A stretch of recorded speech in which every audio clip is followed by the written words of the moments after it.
ಗುರುರ್ಬ್ರಹ್ಮ ಗುರುರ್ವಿಷ್ಣು ಗುರುರ್ದೇವೋ ಮಹೇಶ್ವರಃ ಗುರುರೇವ ಪರಂ ಬ್ರಹ್ಮ ತಸ್ಮೈ ಶ್ರೀ ಗುರವೇ ನಮಃ. ನಮಃ ಶಾಂತಾಯ ದಿವ್ಯಾಯ ಸತ್ಯಧರ್ಮಸ್ವರೂಪಿಣೇ ಸ್ವಾನಂದಾಮೃತತೃಪ್ತಾಯ ಶ್ರೀಧರಾಯ ನಮೋ ನಮಃ. ಶ್ರೀಧರಾಯ ನಮೋ ನಮಃ.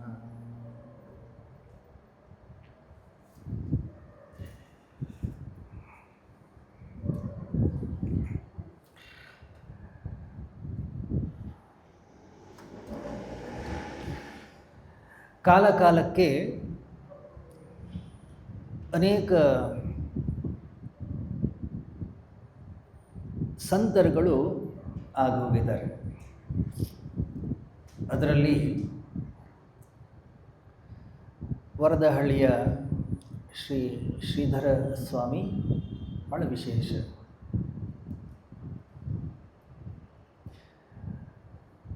ಸ್ವಾಮಿ ಸಮರ್ಥ ರಾಮದಾಸರಿಂದ ಸ್ಫೂರ್ತಿಗೊಂಡು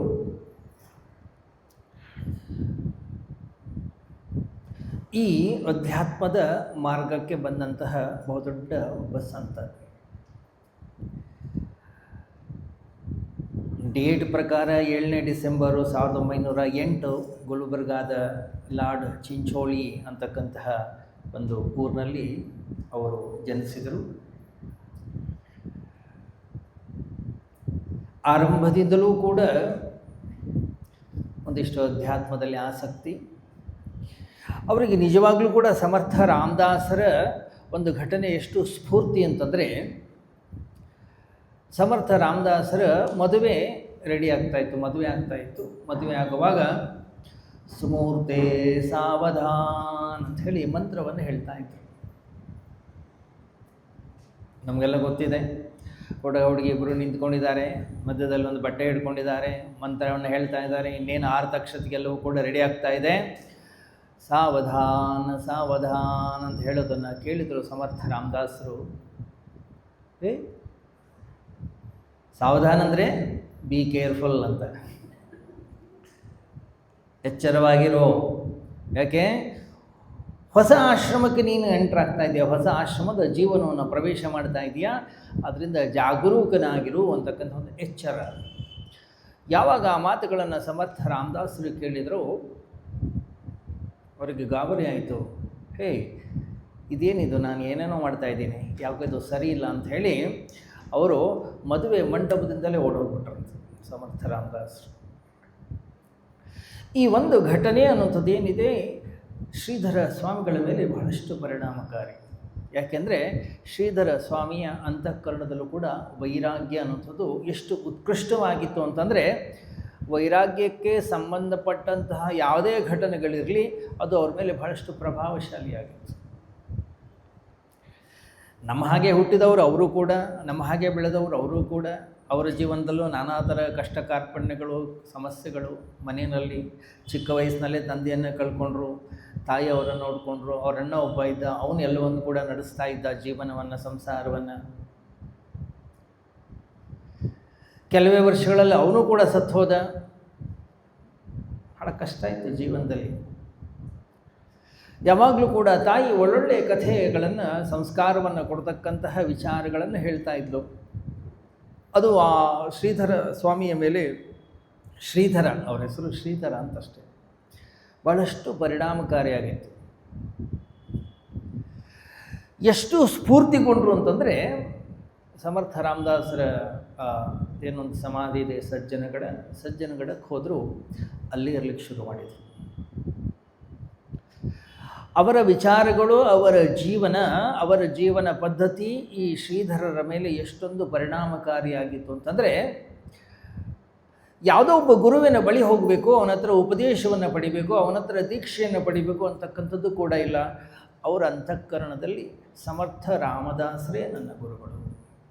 ಒಂದು ದಿವಸ ಅಲ್ಲಿ ಹೋದರು, ಉದ್ದಕ್ಕೆ ನಮಸ್ಕಾರ ಮಾಡಿದರು. ಹೇ ಗುರು, ನೀನೇ ನನ್ನ ಗುರು, ನಾನು ನಿನ್ನ ಶಿಷ್ಯ ಅನ್ನೋಂಥ ರೀತಿಯಲ್ಲಿ ಎಲ್ಲವನ್ನು ಕೂಡ ಸಮರ್ಪಣೆ ಮಾಡಿ ಅಲ್ಲೇ ಸೇವೆ ಮಾಡ್ಕೊಂಡಿದ್ರು. ಗಮನಿಸಿ, ಕಥೆಗಳನ್ನು ಕೇಳುವಾಗ ನಮಗೆ ಬಹಳ ಖುಷಿಯಾಗುತ್ತೆ. ರಾಮಾಯಣದಲ್ಲೂ ಕೂಡ ಬಹಳ ಸುಂದರವಾದ ಒಂದು ಘಟನೆ ಬರುತ್ತೆ. ಎಲ್ಲ ರಾಮಣರ ಯುದ್ಧ ಎಲ್ಲ ಆದ ಮೇಲೆ ವಾಪಸ್ ಮನೆಗೆ ಬರ್ತಾರೆ ನೋಡಿ, ರಾಮ ಮತ್ತು ಸೀತೆ ಎಲ್ಲರೂ ಬಂದು ಕೂತ್ಕೊಂಡಾಗ, ಸಾಮಾನ್ಯವಾಗಿ ನಾವು ಕೂಡ ಅಷ್ಟೇ ನಮ್ಮ ಜೀವನದಲ್ಲಿ ಎಲ್ಲವೂ ಆನಂದವಾಗೆಲ್ಲ ಚೆನ್ನಾಗಿದ್ದಾಗ ಊಟ ತಿಂಡಿ ಎಲ್ಲ ಮಾಡ್ಕೊಂಡು ಆರಾಮಾಗಿ ಸುಮ್ಮನೆ ಕೂತ್ಕೊಂಡಿರ್ತೀವಿ. ಆವಾಗ ನಮ್ಮ ಜೀವನದ ಹಿಂದಿನ ಘಟನೆಗಳನ್ನು, ಹಿಂದಿನ ಕಷ್ಟ ಕಾರ್ಪಣ್ಯಗಳನ್ನು, ಹಿಂದಿನ ಏನೇನೆಲ್ಲ ನೋವುಗಳನ್ನು ಸುಮ್ಮನೆ ಒಂದು ಸರಿ ನೆನಪೇ ತಂದುಕೊಳ್ತೀವಿ. ಅವತ್ತು ನೋಡಿ ಹೇಗಾಗಿತ್ತು, ಅವ್ರು ಹೆಂಗೆ ಬೈದಿದ್ರು, ನಾನು ಹೇಗೆ ಅದನ್ನು ಏನೇನೋ ಜೀವನದಲ್ಲಿ ಘಟನೆಗಳು ಘಟಿಸಿರ್ತವೆ. ಆ ನೆನಪುಗಳನ್ನು ನೆನಪಿಸಿಕೊಳ್ಳುವಂಥದ್ದು ಏನಿದೆ ಅದು ಬಹಳ ಸಿಹಿಯಾಗಿರುತ್ತೆ. ಆದರೆ ಆ ಘಟನೆ ಘಟಿಸುವಾಗ ಏನು ನೋವಿತ್ತು, ಆ ಘಟನೆ ಘಟಿಸುವಾಗ ಏನೇನು ನಾವು ದುಃಖವನ್ನು ಅನುಭವಿಸಿದ್ದೆವೋ ಅದು ಅವರಿಗೆ ಮಾತ್ರ ಗೊತ್ತಿರುತ್ತೆ. ಇವತ್ತು ನಾವು ಶ್ರೀಧರರ ಬಗ್ಗೆ ಒಂದಿಷ್ಟು ಕಥೆಯನ್ನು ಕೇಳ್ಬೋದು, ಅವರ ಜೀವನದ ಒಂದಿಷ್ಟು ಘಟನೆಗಳನ್ನು ಕೇಳ್ಬೋದು. ಆದರೆ ಶ್ರೀಧರರು ಸಜ್ಜನ ಗಡದಲ್ಲಿ ಸಮರ್ಥ ರಾಮದಾಸರ ಆ ಆಶ್ರಮದಲ್ಲಿದ್ದಾಗ ಪ್ರತಿಯೊಬ್ಬ ವ್ಯಕ್ತಿಯೂ ಕೂಡ ಅವ್ರ ಹತ್ರ ಕೆಲಸ ಮಾಡಿಸ್ಕೋತಾ ಇದ್ದಾರೆ. ಅಡುಗೆ ಅವಳು ಹೇಳೋಳಂತೆ, ಯಾಕೆ ಒಬ್ಬ ಯಂಗ್ ಬಾಯ್ 15-20 ವರ್ಷದ ಹುಡುಗ ಒಬ್ಬ ಅಲ್ಲಿ ಸಿಕ್ಕ ಅಂತಂದರೆ ಎಲ್ಲರೂ ಪಾತ್ರೆ ತೊಳಿ, ಇನ್ನೊಬ್ಬ ಬಂದ ಎಲೆ ಎತ್ತೋ, ಅದನ್ನು ಮಾಡು, ಇದನ್ನು ತೊಳಿ, ಅದನ್ನು ಗಮನಿಸಿ. ಶ್ರೀಧರರ ಅಂತಃಕರಣದ ಒಳಗಡೆಗೆ ಸಮರ್ಥ ರಾಮದಾಸರ ಪ್ರತಿ ಎಂಥ ಒಂದು ಭಕ್ತಿ, ಎಂಥ ಒಂದು ಶ್ರದ್ಧೆ, ಎಂಥ ಒಂದು ಶರಣಾಗತ ಭಾವ ಇತ್ತು, ಎಲ್ಲವನ್ನೂ ಮಾಡಿದರು. ಎಷ್ಟೋ ಬಾರಿ ಅವರ ಜೀವನದ ಘಟನೆಗಳಲ್ಲಿ ಅವರೇ ಒಂದು ಕಡೆ ಹೇಳ್ತಾರೆ. ಶ್ರೀಧರರೇ ವರದಳ್ಳಿಯಲ್ಲಿದ್ದಾಗ ಏನೋ ಅವರು ಭಾವನೆಗಳು, ಒಂದು ಮೂಡು ಅನ್ನೋಂಥದ್ದು ಬಂದಾಗ ತಮ್ಮ ಜೀವನ ಚರಿತ್ರೆಯನ್ನು ಅವರೇ ಹೇಳ್ತಾ ಹೋಗ್ತಾರೆ. ಒಬ್ಬ ಸ್ತ್ರೀ, ಅಲ್ಲಿ ಒಬ್ಬ ತಾಯಿ ಇರ್ತಾಳೆ, ಅವಳು ಅದನ್ನು ಬರಿತಾ ಹೋಗ್ತಾಳೆ. ಕೆಲವೊಂದು ಸರಿ ಅವರೇ ಹೇಳ್ತಾರೆ, ನನಗೆ ಜ್ವರ ಬಂದಿತ್ತು, ನನಗೆ ಹುಷಾರಿರಲಿಲ್ಲ, ನನಗೆ ಭಾಳಷ್ಟು ತಾಪತ್ರ ಇತ್ತು, ಆದರೂ ಕೂಡ ನಾನು ಸೇವೆಯನ್ನು ಮಾಡ್ಕೊಂಡು ಹೋಗ್ತಾ ಇದ್ದೆ. ಯಾಕೆ? ಗುರುಗಳ ಸೇವೆ, ಆ ಒಂದು ಶರಣಾಗತ ಭಾವ.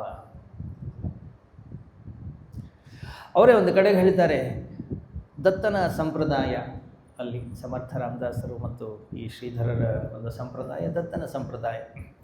ಅದಕ್ಕೆ ಇವಾಗಲೂ ಕೂಡ ಅಷ್ಟೇ ಶ್ರೀಧರರ ಒಂದು ಜಯಂತಿಯನ್ನು ದತ್ತ ಜಯಂತಿ ದಿವಸನೇ ಆಚರಿಸ್ತಾರೆ. ದತ್ತ ಜಯಂತಿ ಅಂತಲೇ ಇವಾಗಲೂ ಕೂಡ ಕರೀತಾರೆ. ಯಾಕಂದರೆ ದತ್ತನ ಅಷ್ಟು ಆರಾಧನೆ, ದತ್ತನ ಪ್ರತಿರೂಪ ಅಥವಾ ದತ್ತನೇ ಇನ್ನೊಂದು ರೂಪದಲ್ಲಿ ಬಂದಂಥವನು ಅಂತಕ್ಕಂಥ ಒಂದು ಭಾವನೆಯೂ ಕೂಡ ಇದೆ ಶ್ರೀಧರರ ಒಂದು ಪ್ರತಿ. ಇರಲಿ,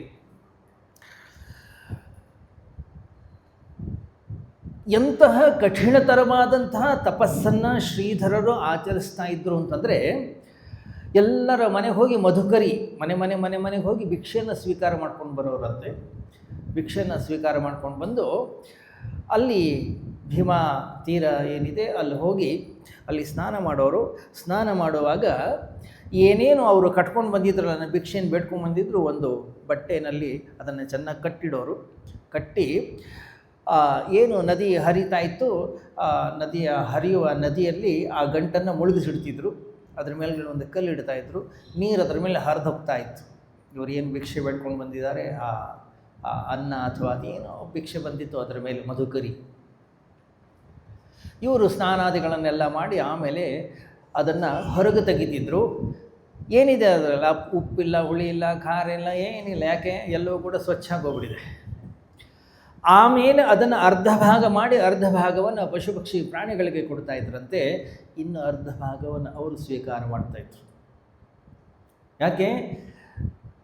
ನನ್ನ ನಾಲಿಗೆ ಇವತ್ತೇನಾದರೂ ಖಾರ, ಸಿಹಿ, ಉಪ್ಪು, ಹುಳಿ ಅನ್ನೋಂಥ ರೀತಿ ಏನಾದರೂ ರುಚಿ ಕಂಡ್ರೆ ನಾಳೆ ಕೂಡ ಅದೇ ಬೇಕು ಅಂತ ಹೇಳಿದರೆ ಬೇಡ, ನಾನೊಬ್ಬ ಸಾಧಕ,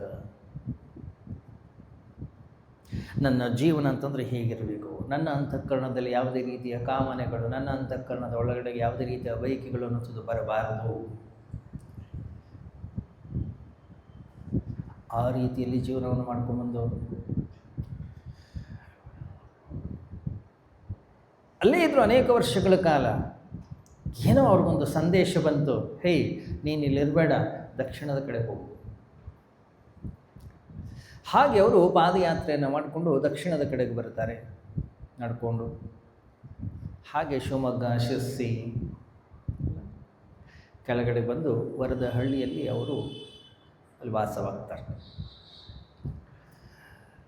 ಗಮನಿಸಿ, ವರದಹಳ್ಳಿಯಲ್ಲಿ ಇವತ್ತಿಗೂ ಕೂಡ ನಾವು ಹೋದರೆ ವರದಹಳ್ಳಿಯಲ್ಲಿ ಶ್ರೀಧರನ್ನು ನೋಡಿದಂತಹ ಅನೇಕ ಭಕ್ತಾದಿಗಳು ಇದ್ದಾರೆ.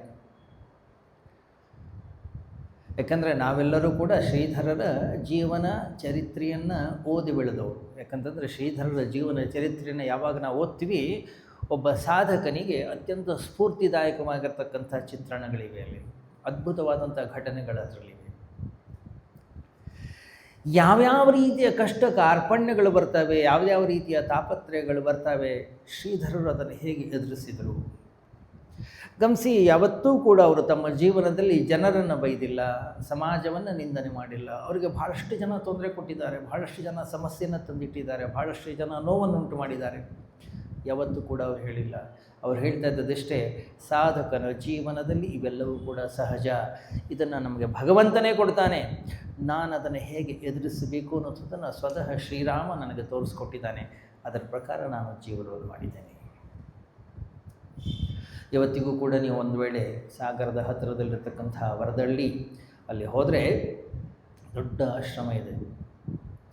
ಆಶ್ರಮದಿಂದ ಸ್ವಲ್ಪ ಮುಂದೆ ಹೋದರೆ ಅಲ್ಲೊಂದು ದೇವಿ ದೇವಸ್ಥಾನ ಇದೆ. ಆ ದೇವಸ್ಥಾನದ ಒಂದು ಪುನರ್ ಪ್ರತಿಷ್ಠೆಯನ್ನು ಶ್ರೀಧರರೇ ಮಾಡಿದರು. ಹೇಳ್ತಾರಲ್ಲಿ ತಾಯಿ ಚಾಮುಂಡೇಶ್ವರಿ ಅಲ್ಲಿ, ಅದು ವರದಹಳ್ಳಿ ಅಲ್ಲ, ಅದು ಒದ್ದಹಳ್ಳಿ ಅಂತ. ಅಲ್ಲಿ ಮಹಿಷಾಸುರನನ್ನು ಒದ್ಲಂತೆ, ಅವಳು ಇಲ್ಲಿ ಬಂದು ಬಿದ್ದ ಚಾಮುಂಡಿ ಬೆಟ್ಟದಲ್ಲಿ, ಕೊನೆಗೆ ಇಲ್ಲಿ ಬಂದು ಅವನನ್ನು ಸಂಹಾರ ಮಾಡಿದ್ಲು. ಹಾಗೆ ಒಂದು ಪ್ರತೀತಿ ಇರಲಿ. ಅಲ್ಲಿಯೂ ಕೂಡ ಬಹಳ ಸುಂದರವಾದಂಥ ಒಂದು ದೇವಿ ದೇವಸ್ಥಾನ ಇದೆ. ಶ್ರೀಧರರು ಅಲ್ಲಿದ್ದಾಗ ಸಾವಿರಾರು ಜನ ಬರೋರು. ಶ್ರೀಧರರ ಒಂದು ಮಹಿಮೆ ಬಹಳ ಅಪಾರವಾಗಿತ್ತು.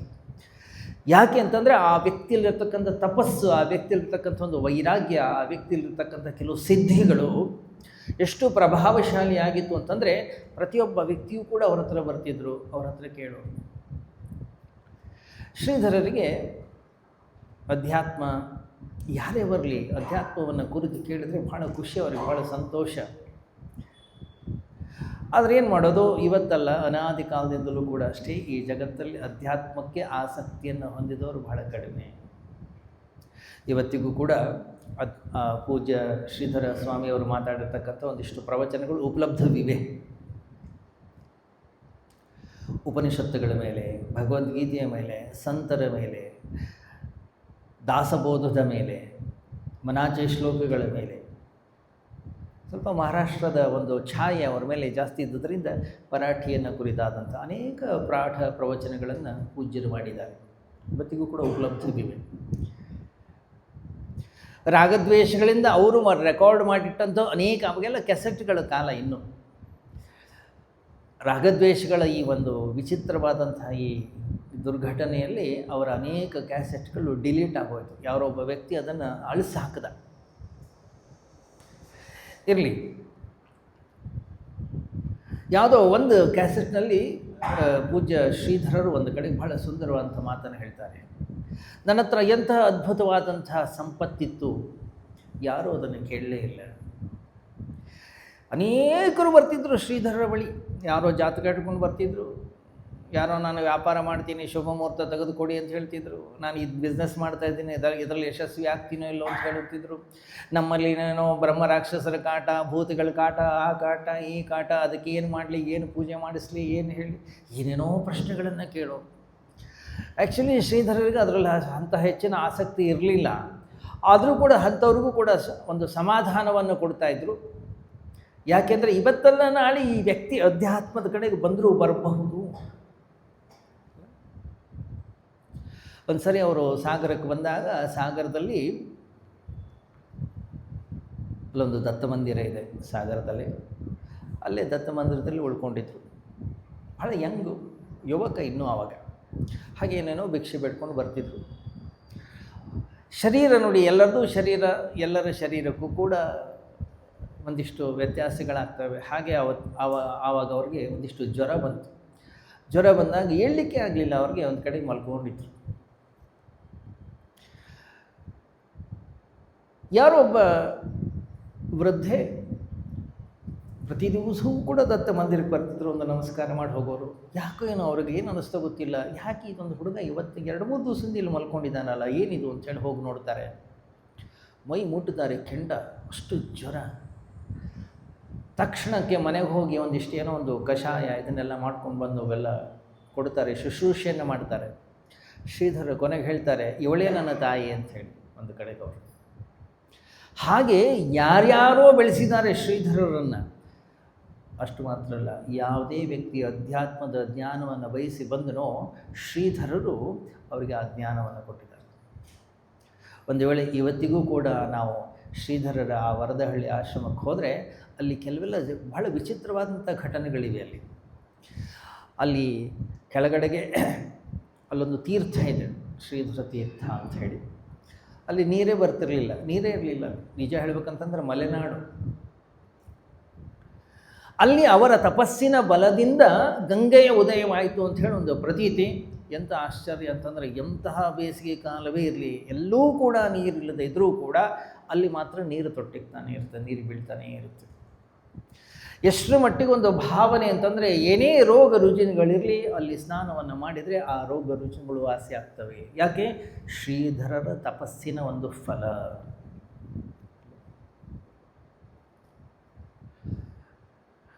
ಮೇಲೇನೇ ಇರ್ತಿದ್ರು ಅವರು. ಶ್ರೀಧರು ಬಹಳ ಮಾತುಗಾರರು, ಎಲ್ಲರ ಜೊತೆಗೆ ಬಹಳಷ್ಟು ಮಾತಾಡೋರು. ಆಮೇಲೆ ಬರ್ತಾ ಬರ್ತಾ ಬರ್ತಾ ಬರ್ತಾ ಬರ್ತಾ ಎಂಥ ಒಂದು ಪರಿಸ್ಥಿತಿ ಬಂತು ಅಂತಂದರೆ, ಬರೀ ವ್ಯಾವಹಾರಿಕ ಸಾಂಸಾರಿಕ ಜಗತ್ತಿಗೆ ಸಂಬಂಧಪಟ್ಟಂತಹ ಚಿಂತನೆ ವಿಚಾರಗಳನ್ನೇ ಮಾತಾಡಲಿಕ್ಕೆ ಶುರು ಮಾಡಿದ ಕೂಡಲೇ ಶ್ರೀಧರಿಗೆ ಬಹಳ ನೋವಾಯಿತು. ಏನಪ್ಪ, ಇವ್ರಿಗೆ ಯಾರಿಗೂ ಆಸಕ್ತಿನೇ ಇಲ್ಲ, ಇವ್ರ ಜೊತೆಗೆ ಸೇರಿದರೆ ನಾನು ಕೂಡ ಇವ್ರ ಥರನೇ ಆಗಿಬಿಡ್ತೀನಿ. ಹಾಗಾದರೆ ಬೇಡ, ಇದು ಸರಿಯಿಲ್ಲ, ನಾನು ಬಂದಂಥ ಉದ್ದೇಶವೇ ಬೇರೆ. ಆನಂತರ ಅವರು ಮೌನಕ್ಕೆ ಶರಣಾದರು. ಇವತ್ತಿಗೂ ಒಂದು ವೇಳೆ ನಾವು ಶ್ರೀಧರ ಆಶ್ರಮಕ್ಕೆ ಮೇಲೆ ಹೋದರೆ ಅವ್ರದ್ದೊಂದು ಸಮಾಧಿ ಇದೆ, ಪಕ್ಕದಲ್ಲಿ ಒಂದು ಗುಹೆ ಇದೆ. ಅಲ್ಲಿ ಗುಹೆಯಲ್ಲಿ ವಾಸವಾಗಿರ್ತಿದ್ರು. ಬೆಳಗ್ಗೆ ಬೇಗ ಎದ್ದು ಕೆಳಗಡೆ ಬಂದು ಸ್ನಾನ ಸಂಧ್ಯಾದಿಗಳನ್ನೆಲ್ಲ ಮುಗಿಸಿ, ಜಪದ ಪಾದಗಳನ್ನು ಮುಗಿಸಿ ಒಳಗಡೆ ಹೋಗಿ ಮೌನವಾಗಿ ಕೂತ್ಕೊಂಡ್ಬಿಡೋದು. ಕೆಳಗಡೆಗೆ ಆಶ್ರಮ, ಅನೇಕ ಭಕ್ತಾದಿಗಳು ಬರೋರು, ಅನೇಕ ಟ್ರಸ್ಟಿಗಳಿದ್ದರು, ಅನೇಕ ಮೆಂಬರ್ಗಳಿದ್ದರು. ಕಾಲಕ್ಕೆ ಸರಿಯಾಗಿ ಅವ್ರಿಗೇನೋ ಊಟನೋ ತಿಂಡಿನೋ ಏನಿತ್ತು ಅದನ್ನು ಅಲ್ಲಿ ತಂದು ಇಡಬೇಕಷ್ಟೇ. ಅವರು ಬೇಕಿದ್ರೆ ತಗೊಳ್ತಿದ್ರು, ಇಲ್ಲದೋದ್ರೆ ತಗೊಳ್ತಿರಲಿಲ್ಲ. ಎಷ್ಟೋ ಸರಿ ಅದು ಹಾಗೇ ಇರ್ತಾಯಿತ್ತು. ಒಂದು ಸರಿ ಭಾಳ ಸುಂದರವಂತ ಒಂದು ಘಟನೆ ಘಟಿಸ್ತದೆ. ಅವರು ಮೌನದಲ್ಲಿ ತಪಸ್ಸಿನಲ್ಲಿದ್ದಾಗ ಅವ್ರಿಗೊಂದು ಸುದ್ದಿ ಬರುತ್ತೆ, ಶೃಂಗೇರಿಯಿಂದ ಗುರುಗಳು ಬರ್ತಾ ಇದ್ದಾರೆ. ಎಲ್ಲಿ? ವರದಳ್ಳಿಗೆ. ವಿದ್ಯಾತೀರ್ಥರು ಬಂದಾಗ ಇಲ್ಲಿ ಕೆಳಗಡೆ ಇರ್ತಕ್ಕಂಥ ಕಮಿಟಿ ಮೆಂಬರ್ಸಿಗೆ ಏನು ಮಾಡಬೇಕು ಅಂತ ಗೊತ್ತಿಲ್ಲ. ಅವ್ರನ್ನ ಹೆಂಗೆ ಸತ್ಕಾರ ಮಾಡಬೇಕು, ಹೇಗೆ ಸ್ವಾಗತ ಮಾಡಬೇಕು. ಯಾಕಂದರೆ ಜಗದ್ಗುರುಗಳು ಶೃಂಗೇರಿ ಪೀಠದವರು. ಏನು ಮಾಡೋದು ಅಂತ ವಿಚಾರ ಮಾಡುವಾಗ ಯಥಾ ಪ್ರಕಾರ ಮಾರನೇ ದಿವಸ ಬೆಳಗಿನ ಊಟ ಏನಾಗಿತ್ತು, ನೈವೇದ್ಯ ಎಲ್ಲ ಆದಮೇಲೆ ಅವರಿಗೆ ತೊಗೊಂಡೋಗಿಟ್ರೆ ಅದನ್ನು ತಟ್ಟೆ ತೊಗೊಂಡೋಗ್ಲಿಕ್ಕೆ ಅಂತ ಹೇಳಿ ವಾಪಸ್ ಬಂದಾಗ 2 ಗಂಟೆ ಬಿಟ್ಟು ಬಂದು ನೋಡ್ತಾನೆ, ಆ ತಟ್ಟೆ ಮೇಲೆ ಒಂದು ಚೀಟಿ ಇತ್ತು. ನನಗೆ ಗೊತ್ತಿದೆ ಗುರುಗಳು ಬರ್ತಾ ಇದ್ದಾರೆ, ಅವ್ರಿಗೆ ಯಥಾ ಪ್ರಕಾರ ಎಲ್ಲವೂ ಕೂಡ ಆಗಬೇಕು, ಪೂರ್ಣಕುಂಭ ಸ್ವಾಗತ ಆಗಬೇಕು, ಯಾವ ರೀತಿಯಲ್ಲಿ ಅವರನ್ನು ಸ್ವಾಗತಿಸಬೇಕು ಆ ರೀತಿಯಲ್ಲಿ ಸ್ವಾಗತಿಸಬೇಕು. ಯಾಕಂದರೆ ನಮ್ಮ ಪರಂಪರೆಗೆ ಅತ್ಯಂತ ದೊಡ್ಡ ಗುರುಗಳು. ಅಷ್ಟು ಮಾತ್ರವಲ್ಲ, ನಾಳೆ ಕೂಡ ಅಷ್ಟೇ ಒಬ್ಬನ ಬಾರ್ಬರಿಗೆ ಬರಲಿಕ್ಕೆ ಹೇಳಿ. ಯಾಕೆ? ಅವರು ದೊಡ್ಡ ಗುರುಗಳು. ಅವರು ಬಂದಾಗ ನಾವು ಕೂಡ ಅವರಿಗೆ ಶರಣಾಗತರಾಗಬೇಕು. ಇವತ್ತಿಗೂ ಕೂಡ ಬಹಳ ಸುಂದರವಂಥ ಒಂದು ಭಾವಚಿತ್ರ ಇದೆ. ಶೃಂಗೇರಿ ಗುರುಗಳು ಮೆಟ್ಲ ಮೇಲೆ ಕೂತ್ಕೊಂಡಿದ್ದಾರೆ. ಅವರು ಮೇಲಿನ ಮೆಟ್ಲಲ್ಲಿ ಕೂತಿದ್ದಾರೆ, ಇವರು ಕೆಳಗಡೆ ಮೆಟ್ಲ ಮೇಲೆ ಕೂತ್ಕೊಂಡಿದ್ದಾರೆ. ಪೂರ್ತಿ ಅವರು ಶರಣಾಗತರಾಗಿ ಅವರ ಮುಂದೆ. ಬಹಳ ಘಟನೆಗಳಿವೆ, ಶ್ರೀಧರರ ಘಟನೆಗಳು ಒಂದಲ್ಲ ಎರಡಲ್ಲ. ಒಂದು ಸರಿ ಬಹಳ ವಿಚಿತ್ರವಾದಂತಹ ಕಾಯಿಲೆ ಬಂತು. ಈಗ ನಮ್ಮಲ್ಲಿ ಹೇಗೆ ಇತ್ತೀಚೆಗೆ ಬಂದೆ ಕೊರೋನಾ ಅಂತ ಹೇಳಿ ಬಂದು ಎಷ್ಟೋ ಲಕ್ಷಾಂತರ ಜನ ಸತ್ತೋದ್ರು ನೋಡಿ. ಹಾಗೆ ಅವರ ಕಾಲದಲ್ಲಿ ಯಾವುದೋ ಒಂದು ಕಾಯಿಲೆ ಬಂತು. ಕಾಯಿಲೆ ಬಂದಾಗ ಶ್ರೀಧರರಿಗೂ ಬಂದಿತ್ತು ಕಾಯಿಲೆ. ಏನೋ ಕಷಾಯ ಅದು ಇದು ಅಂತ ಯಾರೋ ಭಕ್ತಾದಿಗಳು ಮಾಡಿಕೊಟ್ಟು ಗೆದ್ದರು. ಅವರು ಅದರಿಂದ ಹೊರಗೆ ಬಂದರು. ಅವರ ಸೇವೆಯನ್ನು ಮಾಡಿದಂಥ ಒಬ್ಬ ವ್ಯಕ್ತಿಗೆ ವಿಪರೀತ ಕಾಯಿಲೆ ಬಂತು. ವೈದ್ಯರ ಬಳಿ ತೊಗೊಂಡು ಹೋದರೆ ವೈದ್ಯರು ಹೇಳಿದರು, ಇಲ್ಲ ಇಲ್ಲ ಆಯಿತು ಅಷ್ಟೇ, ಇವ್ರ ಕತೆ ಏನು ಮಾಡೋಕ್ಕಾಗೋದಿಲ್ಲ. ಶ್ರೀಧರ್ ಅಂದರು, ಏನಪ್ಪ ಇದು, ಗುರುಗಳ ಸೇವೆಯನ್ನು ಮಾಡಿದರೆ ಈ ರೀತಿ ಆಯಿತಲ್ಲ, ಏನು ಕತೆ ಆಯಿತು? ಭಾಳ ಆತಂಕ ಆಯಿತು, ಭಾಳ ಗಾಬರಿ ಆಯಿತು ಅವ್ರಿಗೆ. ಎಂಥ ಒಂದು ಪ್ರಾಮಾಣಿಕ ಸಾಧನೆ, ಎಂಥ ಒಂದು ಪ್ರಾಮಾಣಿಕ ತಪಸ್ಸು ಅಂತಂದರೆ ರಾಮನ ಭಕ್ತರು. ರಾಮ ಏನಿದು, ಗುರುಗಳ ಸೇವೆಯನ್ನು ಮಾಡಿದವ್ರಿಗೆ ಈ ರೀತಿಯಲ್ಲಿ.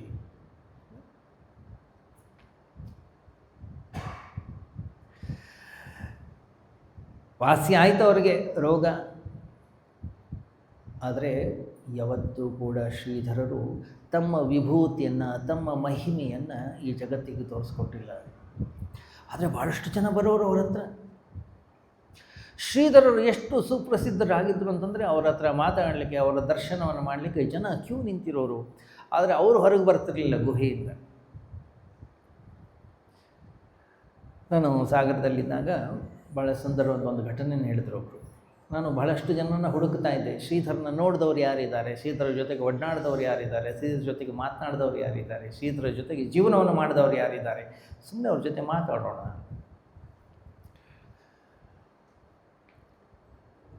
ಒಂದು ಸರಿ ಒಬ್ಬ ಹಿರಿಯ ತಂದೆ, ಶ್ರೀಧರ ಭಕ್ತ, ಮಗಳ ಮದುವೆ ಮಾಡಿದ್ದ. ಅವ್ರ ಮನೆಗೆ ಒಬ್ಬ ಅವನ ಮಿತ್ರ ಬಂದು ಹೇಳ್ದ, ನೋಡೋ ನಿಂಗೆ ಟೈಮ್ ಸರಿ ಇಲ್ಲ ಇವಾಗ, ಆದ್ದರಿಂದ ಒಂದು ಮೃತ್ಯುಂಜಯ ಹೋಮ ಮಾಡಿಸ್ಬೇಕು ನಿಮಗೆ. ಇವರಂದರು, ನೋಡಪ್ಪ ನಮ್ಮ ಮನೆಯಲ್ಲಿ ಏನಾಗೋದಿದ್ರು ಗುರುಗಳ ಅಪ್ಪಣೆ ಪಡೆದ ಏನೂ ಮಾಡೋದಿಲ್ಲ ನಾವು. ಆಯಿತು, ಗುರುಗಳನ್ನೇ ಕೇಳು ನೀನು. ಹೋದ, ಗುರುಗಳನ್ನು ಕೇಳಿದ್ರು. ಗುರುಗಳಂದ್ರೆ, ಸುಮ್ಮನೆ ಇರ, ಮೊನ್ನೆ ತಾನೇ ಮಗಳು ಮದುವೆ ಮಾಡಿದ್ಯಾ, ಬರ್ತಿದ್ಯಾ, ಸುಮ್ಮನೆ ಕೂತ್ಕೋ, ಏನಾಗೋದಿಲ್ಲ. ನೆಕ್ಸ್ಟ್ ವೀಕ್ ಮತ್ತೆ ಬಂದ ಅವನ ಮಿತ್ರ. ಅವ್ನು ಕೇಳಿದಾಗ, ಏನು ಗುರುಗಳೇನು ಬೇಡ ಅಂದ್ಯಾರೆ? ಇವನಂದ, ಗುರುಗಳಿಗೆ ಸೀರಿಯಸ್ನೆಸ್ ಇಲ್ಲ, ನಿನಗೆ ಬಹಳ ಅಪಾಯ ಆಗೋದಿದೆ. ಮತ್ತೆ ಹೋಗಿ ಹೇಳ್ದ, ಗುರುಗಳೇ ಅವನು ಭಾಳ ಕಾಡ್ತೀಯಾನೆ, ಸುಮ್ಮನೆ ಇರ, ಮಾಡೋ ಕೆಲಸ, ಸುಮ್ಮನೆ ಇರು. ಅದರ ನೆಕ್ಸ್ಟ್ ವೀಕು ಗುರುಗಳೇ ಇವ್ರ ಮನೆಗೆ ಬಂದಿದ್ದರು. ಇವನು ಅಲ್ಲಿ ಬಂದ. ಅವನಂದ, ಗುರುಗಳೇ ಇವರ ಜಾತಕದಲ್ಲಿ ಗುರುವಿನ ನೇರ ದೃಷ್ಟಿಯೇ ಇಲ್ಲ, ಮೃತ್ಯು ಘಟಿಸಲಿದೆ. ಗುರುಗಳೇನು ಹೇಳಬೇಕು? ಗುರುಗಳು ಹೇಳಿದರು, ಜಾತಕದಲ್ಲಿ ನೇರ ದೃಷ್ಟಿ ಇಲ್ಲ, ಎದುರುಗಡೆ ನೇರ ದೃಷ್ಟಿ ಇದೆಯಲ್ಲ, ಏನಾಗೋದಿಲ್ಲ, ಏನು ಚಿಂತೆ ಮಾಡಬಾರ್ದು. ಹಾಗೆ ಜೀವನದಲ್ಲಿ ಏನೇ ಘಟನೆಗಳು ಬರಲಿ, ಹೆದರಬೇಡ ನೀನು, ಜೀವನವನ್ನು ಹೇಗೆ ಮಾಡಬೇಕು ಅನ್ನೋದನ್ನು ತೋರಿಸ್ಕೊಟ್ಟೆ. ವೇದಾಂತ ಅಂತಂದರೆ ಎಷ್ಟು ಆಸಕ್ತಿ, ವೇದಾಂತ ಅಂತಂದರೆ ಅಧ್ಯಾತ್ಮ ವಿದ್ಯೆ ಅಂದರೆ ಎಷ್ಟೊಂದು ಪ್ರೀತಿ ಅಂತಂದರೆ, ಸಾಧ್ಯವಾದಷ್ಟು ಯಾವಾಗಲೂ ಕೂಡ ಅಧ್ಯಾತ್ಮ ವಿದ್ಯೆಯ ಪ್ರಚಾರ, ಅಧ್ಯಾತ್ಮ ವಿದ್ಯೆಯ ಒಂದು ಪಾಠ ಪ್ರವಚನ ಮಾಡೋದ್ರಲ್ಲಿ ಭಾಳ ಆಸಕ್ತಿ ಅವ್ರಿಗೆ. ಭಾಳ ನೋವಿನ ಸಂಗತಿ ಏನಂತಂದರೆ, ಅವ್ರು ಹೇಳ್ತಾರೆ, ಯಾರೂ ಅದನ್ನು ಕೇಳಲಿಕ್ಕೆ ಬರ್ತಾ ಇರಲಿಲ್ಲ ಜನ, ಶ್ರವಣ ಮಾಡಲಿಕ್ಕೆ ಬರ್ತಿರಲಿಲ್ಲ, ಯಾರೋ ಪ್ರಶ್ನೆಯನ್ನೇ ಕೇಳಲಿಕ್ಕೆ ಬರ್ತಿರಲಿಲ್ಲ. ಯಾಕಂದರೆ ಅವ್ರ ಹತ್ರ ಬರೋರೆಲ್ಲರೂ ಕೂಡ ಮಗಳಿಗೆ ಮದುವೆ ಆಗಿಲ್ಲ, ಸಾಲ ಬೇಕಾಗಿದೆ, ಮನೆ ಕಟ್ಟಿಸಬೇಕು, ಏನೋ ತಾಪತ್ರೆ ಆಗಿದೆ, ನಮ್ಮ ಮನೆಯಲ್ಲಿ ಒಂದಿಷ್ಟು ರೋಗಗಳಿವೆ, ಅದನ್ನು ವಾಸಿ ಮಾಡಿ, ಮಂತ್ರಾಕ್ಷತೆಯನ್ನು ಕೊಡಿ. ಆ್ಯಕ್ಚುಲಿ ಶ್ರೀಧರು ಭಾಳ ಪಶ್ಚಾತ್ತಾಪ ಪಡ್ತಾರೆ. ಆರಂಭದಲ್ಲೇ ನಾನು ಹೇಗೋ ಒಂದು ಅಧ್ಯಾತ್ಮದ ಕಡೆ ಆಸಕ್ತಿಯನ್ನು ಹೊಂದಿ ಈ ಜನ ಬರಲಿ ಅಂತ ಇದನ್ನು ಮಾಡಿದೆ. ಇದು ನೋಡಿದರೆ ಇದೇ ಮುಖ್ಯವಾಗಿಬಿಟ್ಟಿದೆ, ಅಧ್ಯಾತ್ಮ ವಿದ್ಯೆಯಲ್ಲೂ ಆಗಿಬಿಟ್ಟಿದೆ ಈ ಜನರಲ್ಲಿ. ಬಹಳ ನೊಂದುಕೊಳ್ತಾರೋ.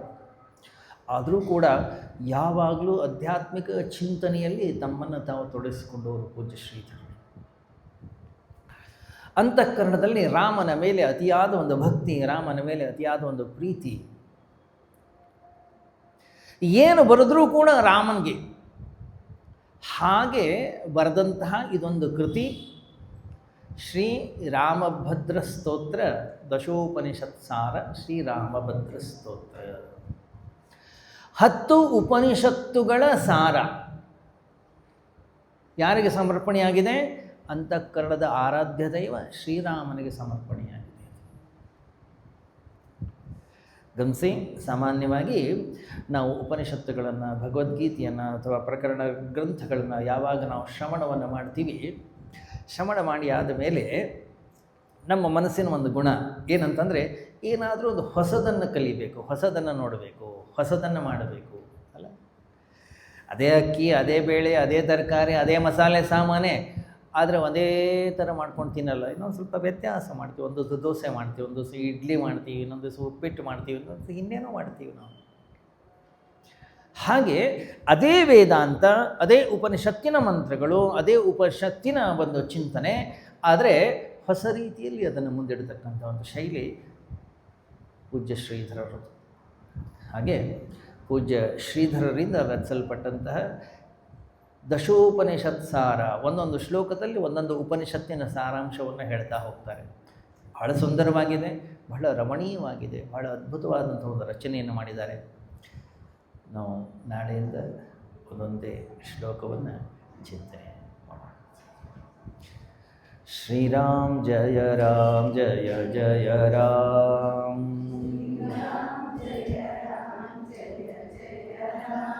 ಶ್ರೀರಾಮ್ ಜಯ ರಾಮ್ ಜಯ ಜಯ ರಾಮ್, ಶ್ರೀರಾಮ್ ಜಯ ರಾಮ್ ಜಯ ಜಯ ರಾಮ್,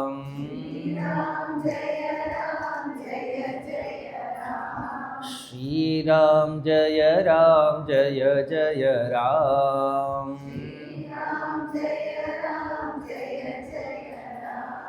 ಶ್ರೀರಾಮ್ ಜಯ ರಾಮ್ ಜಯ ಜಯ ರಾಮ್, ಶ್ರೀರಾಮ್ ಜಯ ರಾಮ್ ಜಯ ಜಯ ರಾಮ್,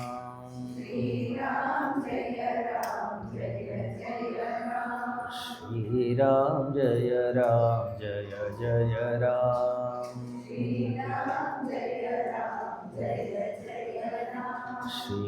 ಶ್ರೀರಾಮಚಂದ್ರ ಭಗವಾನ್ ಕಿ, ಪವನ ಸುತ ಹನುಮಾನ್ ಕಿ, बोलो भाई सब संतन की, सद्गुरुनाथ महाराज की।